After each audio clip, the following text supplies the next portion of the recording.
Have you ever faced a challenge that seemed completely impossible? Today, we're diving into one of history's most mind-blowing stories about an impossible wall and an unbelievable victory. This isn't just about ancient warfare. It's a tale of faith, strategy, and a miracle that still echoes thousands of years later. We're talking about the incredible story of Joshua and the Battle of Jericho. How did an entire city, protected by impenetrable walls, fall without a single conventional weapon being used against it? The secret lies in a strategy so bizarre, so counterintuitive, it could only have come from a divine plan. After Moses led the Israelites out of Egypt and through the desert for 40 years, the torch was passed to a new leader, Joshua. His first major test? The city of Jericho. This wasn't just any city. Jericho was the gateway to the Promised Land, a heavily fortified fortress that stood as a formidable barrier. Its walls were legendary, seemingly absolutely unconquerable by any army of that era, especially a nomadic people who had just spent decades in the wilderness. From a purely military standpoint, the odds were stacked impossibly high against Joshua and his people. They lacked the siege engines, the technology, and the experience for this kind of assault. But Joshua had something more powerful than any weapon: a direct line to God and unshakable faith. The command that Joshua received was unlike any battle plan ever conceived.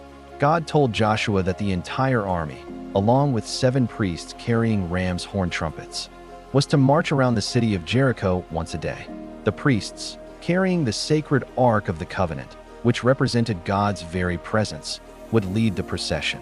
Imagine the scene: a massive army, thousands strong, silently marching around a fortified city. The only sound would be the footsteps of the soldiers and the trumpets of the priests. For the people of Jericho, peering down from their massive walls, this must have been a baffling, even unnerving spectacle. What kind of psychological warfare was this? Were the Israelites mocking them? Or was something else, something far more powerful at play?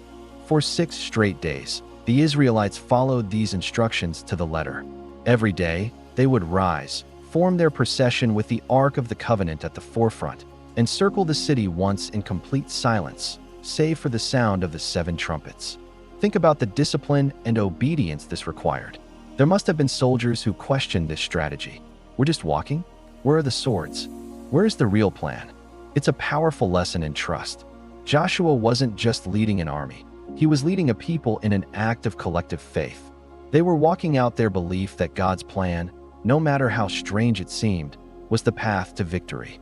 Meanwhile, inside Jericho, the initial confusion likely turned to unease, then perhaps to fear. The daily ritual, the silent marching, the constant presence of the Ark of the Covenant. It was a relentless, psychological pressure building day by day. They were trapped in their fortress, watching an enemy that refused to fight in any way they understood. Then came the 7th day. This day was different. The instructions changed. Instead of circling the city just once, God commanded them to march around it 7 times. Imagine the endurance required, the growing anticipation with each lap. The priests continued to blow their trumpets, the sound echoing across the plains. After the 7th circuit was complete, Joshua gave the signal he had been waiting all week to give. He turned to the people and said, "Shout, for the Lord has given you the city." At that moment, a massive, collective shout erupted from the entire Israelite camp. It wasn't just a battle cry. It was a release of a week's worth of pent-up faith, obedience, and anticipation. And then, the impossible happened. As the great shout combined with the final, long blast of the trumpets, the Bible tells us that the mighty walls of Jericho collapsed. They didn't just crumble in a few places, they fell down flat. The very foundation of the city's defense was wiped out in an instant. Suddenly, there was no barrier. The Israelites could charge straight into the city from every direction. It was a complete and total miracle, a direct fulfillment of the promise God had made to Joshua. The victory wasn't won by military might or clever human strategy. It was won through absolute obedience and faith in a divine command.